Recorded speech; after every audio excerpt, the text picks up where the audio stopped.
دین اسلام مسلمان کو سچ بولنے ہی کی ترغیب دلاتا ہے، اور اسلام میں سچ ہی کی اور سچے ہی کی پذیرائی ہے۔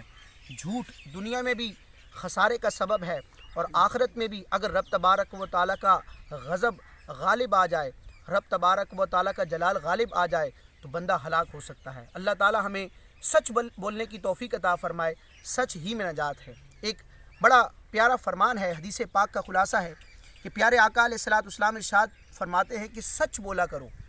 اپنے غلاموں سے، مومنین سے، مسلمانوں سے ارشاد فرمایا کہ سچ بولا کرو، اگرچہ تمہیں اس میں ہلاکت نظر آئے، کیونکہ اسی میں نجات ہے۔ یعنی بظاہر انسان یہ سمجھتا ہے کہ میں اس موقع پر فلاں معاملے میں اگر سچ بول دوں گا تو مجھے نقصان ہو جائے گا۔